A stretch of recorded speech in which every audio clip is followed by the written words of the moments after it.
Okay, let's bring in Blaine Fowler on the Deseret First Credit Union Hotline. A lot to discuss with Blaine. Blaine, what's your greatest sports, professional sports fan experience you've ever had? Oh gosh, a professional experience? I don't know. Because I've been to a lot of professional basketball games. I'll tell you, one of the most electrifying arenas I've ever been in was back when the Pacers were really good with Reggie Miller and those guys. I actually went to a Knicks Pacers game in the playoffs at Indiana, which was crazy. But I think I'm going to have to. I think my greatest experience is, because it's so far out of my wheelhouse, was the Indianapolis 500, which was really cool. And we got to go the day before for finishing up of time trials, got to go down in the pit and then there for the race. It is a spectacle. That, they describe it as a spectacle. It truly is that. And so because I guess I'm not taken back as much by professional football or college football as much as I love it. But that experience was so far out of the realm for me that it sticks with me today. It's a pretty cool deal, the Indy 500. So that's awesome. Kind of interesting that both. Now, my favorite broadcasting, like I got multiple games when Jimmer was a senior that were just so ridiculous and so fun. Covering him his senior year was like traveling with a rock star. It was unbelievable. And maybe one of the most fun was with the game I called for national television up at Utah. When Jimmer had 33 at the half and his last shot was a half-court shot and he acted like it was just routine. That was an incredible game. And then remember, I did the BYU San Diego State game as well that year with Kawhi and Jimmer going at each other. So from a broadcasting perspective, it doesn't get any more fun than Jimmer's senior year. But from a just fan perspective, I think the Indy 500 has to be right up there for me. That's cool. I'm not IndyCar guy, but like that's one of the ones that you go to if you have the opportunity. Yeah, absolutely. All right, so Blaine, we were talking in the last segment about success in BYU football, and what's the minimum threshold in terms of a win total for BYU this upcoming season? We kind of said, is 7 the minimum threshold? What would you consider a successful season in terms of a win total for the Cougars? So I look at it. I'll give you 3 numbers. 8 is my expectation, 8 or more. I wouldn't be completely disappointed with 7, so I'm okay with 7. I'm not thrilled with 7. I'm just okay with it. 8 is my expectation, but I'm not surprised by 9. So does that kind of give you the way I feel? I feel like 8 in my mind, is the target just starting the season out. But depending on how teams are, are one of these teams that isn't supposed to be good going to be good? Are one of the teams that we think are really good not going to be, is USC going to fall on their face this year and not be great? You just don't know those things, and that's why I give you 3 numbers. But I honestly, I'd be disappointed if they don't win 8, knowing what they have coming back. I'd be disappointed if they don't win 8. That's certainly a great statement, because BYU traditionally wins 40% against Power 5 teams. And so if you look at the 7 on the schedule, you'd go, 3 and 4 is probably kind of where that is. But there's an optimism, there's a confidence from what BYU did last year, combined with who BYU returns in certain positions. That's exciting. And so also, you can't be wrong if you say 3 numbers, Blaine. But I think if you say and you can hold me to 8 as my minimum threshold. If they get 7, I'm going to be disappointed.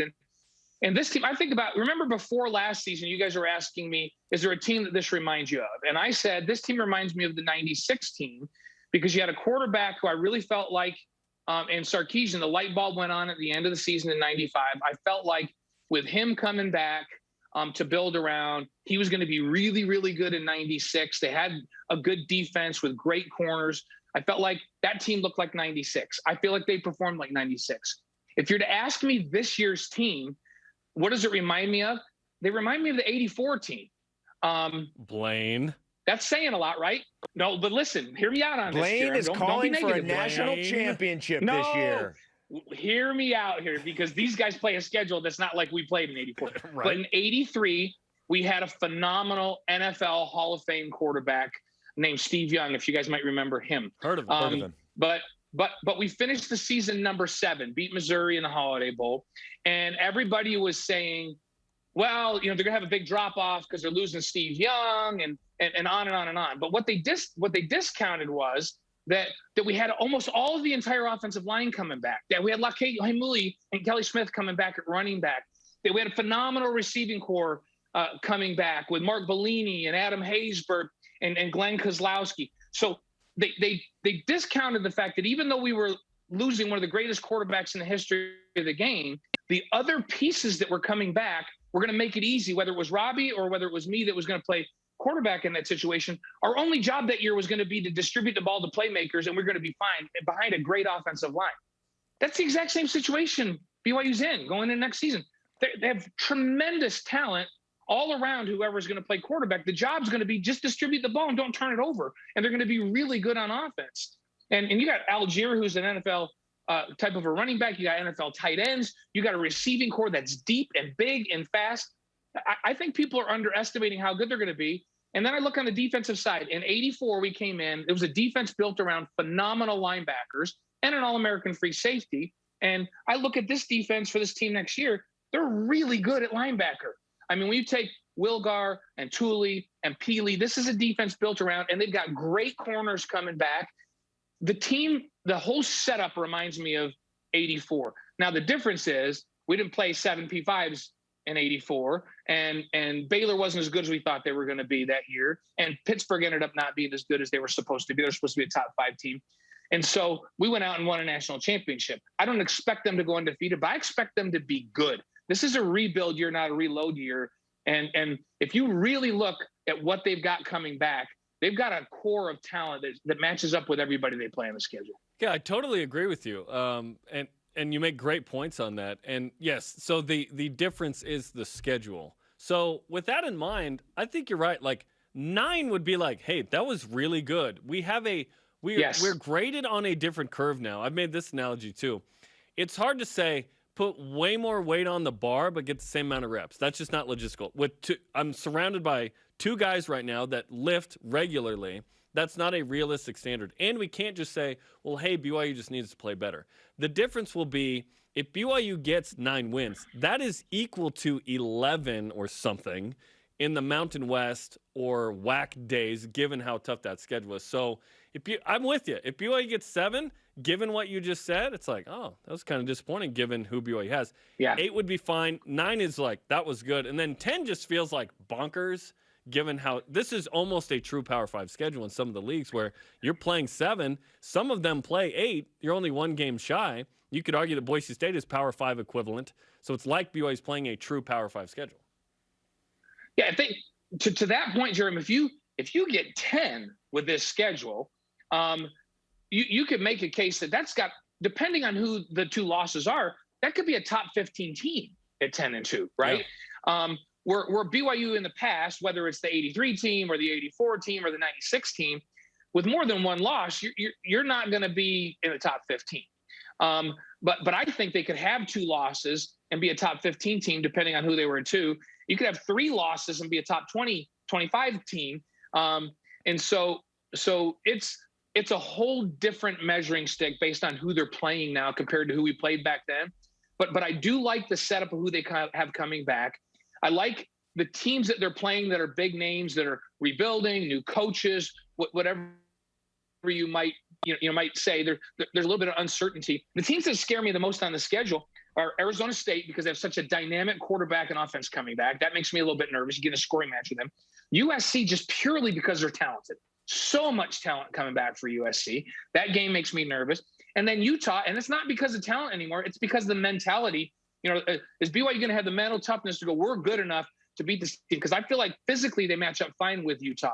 And so those are the 3 that I look at. Everybody else, I go, man, BYU just matches up fine. They should win those games, But when you're playing Virginias and Baylors and those schools, you got to play great, right? So you can't have an off day against any of those schools. But if BYU plays well, there isn't any reason they don't go out and win 8 games or 9 games. Wouldn't surprise me. 10's a phenomenal season, considering that schedule. In fact, 9's a great season, right? I think we can all agree. 9's really good. Yeah. All right, Blaine, we all love the talent that's coming back, and we had a really fun conversation. And what makes it fun is there really is a debate, and that speaks to the type of talent and depth that are at these 2 positions. But yesterday we were discussing who has what's the deeper position for the Cougars on offense? Is it the running backs, or is it the receivers? Where do you fall in that argument? Ooh, I'm going to go with receivers just because of the transfer of Puka and Samson Nacua in. And here's the thing. I'm going to throw tight ends. When you say receivers, you didn't say wide receivers. I said the same thing, Blaine. I said the same thing. You and I are on the same page. If you would have said wide receivers, now I got a harder time making it. But you said receivers. Yep. So I'm throwing Isaac Rex in there, who is a bona fide NFL guy. I'm going to throw Dallin Holker in there. Mason Wake, who plays the H. And now all of a sudden I'm looking at a lineup where across the field you could have Romney, Nacua, Isaac Rex, Nacua, Neil Pau. I mean, just keep going on and on and on. It's just, and then Chase Roberts is back. I mean, this receiving core, if you include the tight ends, is as good as anybody in the country has. And what's funny is that running back core, in any other year, we'd be going, wow, this is the entire strength of the offense because the entire strength of the offense because they're so deep there. And you got Tyler Algier, who's a 225-pound guy that runs a 4.4, who's a bona fide guy, who's a 1,000-yard rusher. And then Lopini Katoa is a phenomenal player. Sione Finau is going to be healthy. You get Jackson McChesney back. You got Miles Davis, who's played. So in any normal year, we would be just fawning over this running back group. But this wide receiver group is so deep and so big and so talented. When you just say receiver, I have to go with that group.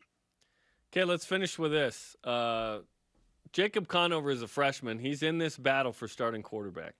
If all things are equal, you probably go with more experience and an upperclassman. But if Jacob Conover just dominates and is head and shoulders better, he's going to be the starter, right? I am okay with that idea. But I think that it's going to shake out that the three are all pretty good, and then they're probably going to lean towards Jaron Hall, and then we'll see what the backup is with Baylor Romney and Jacob Conover.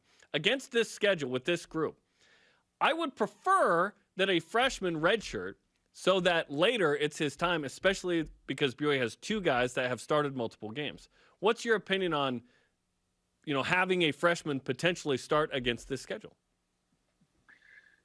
Ideally, you would like to not have him. You'd like to have him grow up and get opportunities to play and be out on the field and not have the game on his shoulders and all of that. That's the ideal situation. He's wildly talented. I watched him all spring. I almost didn't miss. I don't think I missed a spring practice. And I watch him and I go, man, this kid is the future. He's phenomenal. But every once in a while, he tries to push the ball in some place where he shouldn't. And that's what a freshman does, right? They're more likely to turn the ball over. And so you've got to watch him in fall. And if you can convince him mentally to then get in there and distribute the football we just talked about running backs and receivers. All you got to do is take care of the ball and find the mismatch. That's easy. Like I might be able to play quarterback next year and I'm old. And if I ran with any speed whatsoever, both of my hamstrings would blow off the back of my legs and I might be able to play next year. Whoa, graphic. That's how much talent there is around with a good offensive line. Ideally, you redshirt Jacob. You have him learn. Remember, you can play him in 4 games now and still redshirt him, which is a huge advantage. So you can get experience while you do it. That's a big deal these days, right? So if you can do that, great. And you know that Jaron can play. He's tremendously talented. You know that Baylor can play. Both of those guys should be able to do what I just said, and you're fine. To me, who gets the job between those two is who proves that they can make better decisions in fall camp. Right? Who's the decision maker? These quarterbacks all need to realize that they do not have to carry this football team.